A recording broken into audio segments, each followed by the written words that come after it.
As a country vulnerable to climate change and natural disasters, the KALAHI-CIDSS or the Kapit Bisig Laban sa Kahirapan Comprehensive and Integrated Delivery of Social Services has been at the forefront in the development of the disaster risk reduction management capabilities and social resilience of the Philippines' poorest communities. This is critical because disasters and emergencies have a huge impact on their livelihood, health, and social lives. KALAHI-CIDSS has employed a community-driven development approach, or CDD, to ensure that sub-projects identified and implemented by the community are tailored to meet their needs. But in response to times of calamity, KALAHI-CIDSS has developed the Disaster Response Operations Modality, or DROM, a modality designed to simplify procedures for the quick implementation of sub-projects aimed at restoring damaged facilities, disaster mitigation, and early recovery of affected communities.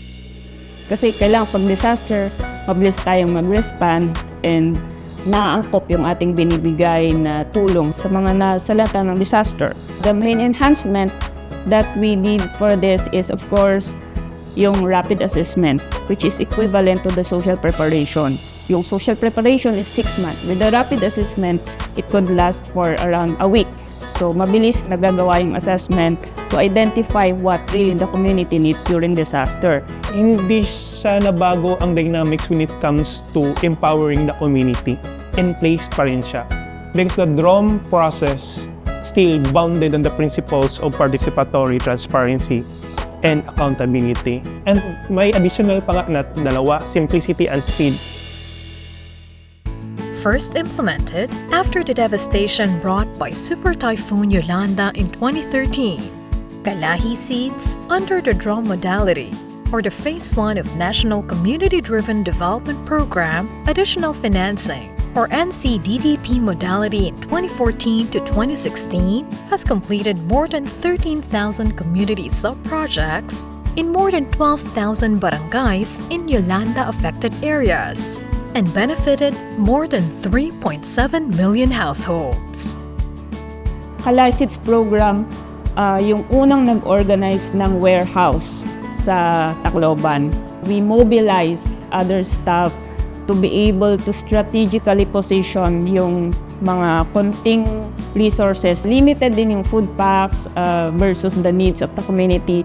And through the KALAHI-CIDSS program, we were able to coordinate with the National Food Authority to release rice. In the Yolanda-affected communities, residents implemented sub-projects that addressed disaster preparedness and recovery. Katapos sa Yolanda, amo nito niya ginto ko nagkuang kami in project kini nga KALAHI-CIDSS nga BDRR para kung may daman nga ni kalamidad nga ibaliwat nga umabot, at least inin diri na good it mga tao baga may dadamanera maibakwitan magiging safe na bahira di makakabuli gini gihapon hit mga mulupyo barangay Ormungkay para gihapon makabuli git mga mulupyo entalon nga adot mga nearest driver pwede harangan mag-evacuate. Ang nahibulig pohan Kalahi dinihan barangay San Miguel after po Yolanda nakapagpahimo po hirahin usap mga jeepmatic po din yan amon barangay. Hadto po mga time, bakuri po ang amon pag-aalughan tubig kasi ang diri po hadto, diri pa po sugad yan nga kada balay po may da na tagsa-tagsa nga tubig. So adto po nga jeepmatic, dako po talagang pakabuliga amon kasi kada po street hadto may da po hadto mga jeepmatic. The utilization of DROM also led to more resilient communities through the trainings experienced by the community volunteers. Isa po nga ako na ibaruan, KALAHI-CIDSS, ang pag-training pohan, procurement training, kay nababaruan ko po didaan, barato nga materialis pero di kalidad po hiya. The KALAHI-CIDSS by itself is actually one way of preparing people to become disaster resilient. We involve them and we consider all the contexts of the communities, including gender, culture. KALAHI-CIDSS also quickly pivoted the DROM to adapt to the challenges ushered in by the new normal of the COVID-19 pandemic. But during COVID-19, there were problems in the restrictions. That's why we need to shift. So we had to redevelop, to tweak the program, and came up with another modality. We really had to innovate and create opportunities on how we will really deliver all this. This is the DROM, wherein we do not need to meet the communities, but they will be represented by their trusted leaders in the discussions. In terms of procurement, the threshold ay medyo mataas na. So, we did not need to undergo the mahabang proseso ng procurement. Mabilis nagagawa yung assessment to identify what really the community needs during disaster. The good news is, this is being adopted by the Department of Social Welfare and Development as a mechanism, and hopefully it will eventually be provided with a regular fund for the department.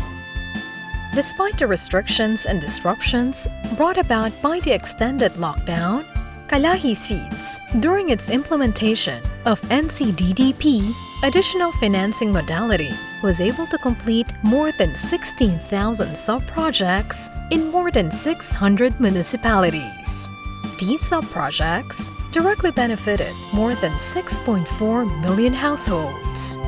The program was also able to engage more than 2 million volunteers and around 490,000 workers, 36% of whom are women.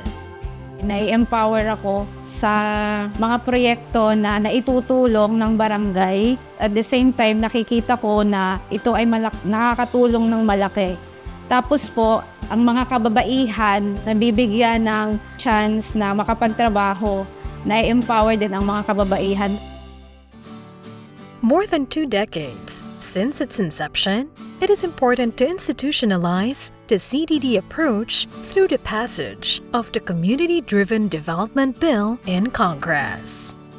Once it is institutionalized, we will be able to ensure that the program will be continuously implemented. We're able to ensure that proper resources will be allocated to our communities for the implementation of programs and projects as identified by our communities. Being with the Kalahi, we were able to address a most important need of the communities. Nakita ko din sa community yung genuine appreciation na totoong tulong yung dinadala ng programa sa kanila. I hope that we would sustain the gains of the program na 4 months sila dati at naangat natin sila. Sana tuloy-tuloy na yon.